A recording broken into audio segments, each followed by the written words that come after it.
નજર કરીએ તો રાજકોટની વાત કરીશું ને મેળા સંચાલકો ફરી ચકદોડે ચડ્યા છે। એસઓપીમાં ફેરફારનો પરિપત્ર જાહેર ન થતા હાલાકી પડી રહી છે। કલેક્ટર અને પોલીસે લેખિતમાં ન આપતા અવઢવમાં મુકાયા છે વેપારીઓ કે જ્યાં આરએનબીના અધિકારીઓએ એસઓપીમાં ફેરફારનો પરિપત્ર માંગ્યો। લેખિતમાં આપો તો જ પોઝિટિવ અભિપ્રાય આપીશું તેવું અધિકારીએ કહ્યું છે। તો આવતીકાલે રાઇડ સંચાલકોની હરાજી યોજાવાની છે। લાખોના રોકાણ બાદ રાઇડ્સની મંજૂરી મળશે કે નહીં તે હવે સૌથી મોટો પ્રશ્ન ઘેરાઈ રહ્યો છે। વધુ વિગતો મેળવીશું। સંવાદદાતા ઋષિ સીધા જોડાઈ ચૂક્યા છે। ઋષિ, ફરીથી આ જે મેળો છે તે ચકદોડે ચડી રહ્યા છે કારણ કે જે સંચાલકો છે તે અવઢવમાં મુકાયા છે અને એસઓપીમાં ફેરફારોનો જે પરિપત્ર છે તે એક તરફ જાહેર નથી થયો અને હવે તે લોકો પણ મુશ્કેલીમાં છે કે હવે મેળાની અંદર ચકદોડ મૂકવાના કે નહીં।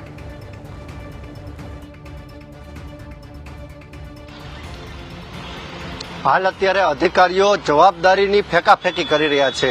એક તરફ કલેક્ટર તંત્ર અને પોલીસ તંત્ર મેળા એસોસિએશન સાથે બેઠક કરે છે। બેઠકમાં નિર્ણય પણ આવે છે કે 100% જે નિયમ છે તેના બદલામાં શું તમારે સમાધાન મળશે અને એ સમાધાન બાદ લોકમેળા એસોસિએશને ફટાકડા ફોડીને ઉજવણી પણ કરી। પરંતુ આરએનબી વિભાગમાં જ્યારે મંજૂરી માટે મળવા ગયા ત્યારે આરએનબીના અધિકારીઓએ સ્પષ્ટ કહ્યું કે તમારી બધી વાત સાચી, પરંતુ કલેક્ટરને કહો કે પોલીસ કમિશનરને કહો કે અમને લેખિતમાં તમામ રજૂઆત આપે, એટલે કે જે નિયમોમાં ફેરફાર થયો છે તેનો પરિપત્ર તેઓ જાહેર કરે। એક તરફ કલેક્ટર તંત્ર આ પરિપત્ર જાહેર નથી કરતું, સીએમ એટલે કે રાજ્ય સરકાર તરફથી પણ પરિપત્ર જાહેર કરવાનો છે। એમાં સ્પષ્ટ સૂચના છે કે કોઈ પણ શહેરના કે જિલ્લાના કલેક્ટર કમિશનર નિયમોમાં ફેરફાર કરી શકે, એટલે કે એસઓપીમાં ફેરફાર કરી શકે। પરંતુ હાલ અત્યારે રાઇડ સંચાલકો કે મેળા સંચાલકો ફરી ચકડોળે ચડ્યા છે। આપણી સાથે લોકમેળા એસોસિએશન અને જે રાજ્યનું મેળા એસોસિએશન છે તેના સભ્ય આપણી સાથે કૃષ્ણસિંહ જાડેજા જોડાયા છે।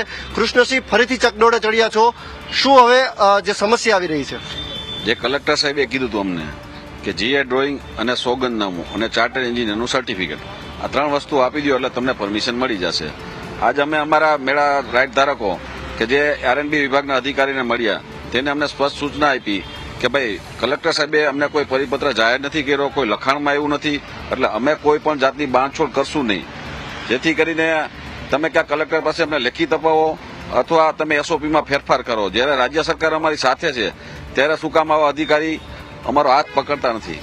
હાલ અત્યારે કાલે હરાજી છે। લોકમેળાના યાંત્રિક સાઇડની વાત કરવામાં આવે તો હરાજીમાં એક વખત ભાવ બોલ્યા પછી પૈસા પણ જમા કરાવવાના હોય। ગયા વર્ષે જે પરિસ્થિતિ થઈ હતી કલેક્ટરે પૈસા પરત આપ્યા હતા, પરંતુ આ વર્ષે ફરીથી આ સ્થિતિ ઉદ્ભવવાની શક્યતા અત્યારે લાગી રહી છે।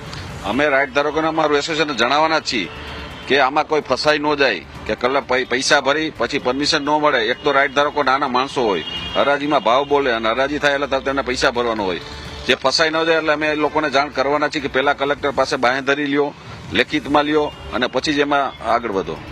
શું રજૂઆત છે હવે તમારી? કારણ કે એક તરફ મીટિંગ પણ થઈ ગઈ, ફટાકડા ફોડીને ઉજવણી કરી નાખી, હવે પાછી અસમંજસ આવ્યું કે રાઇડ થશે કે નહીં?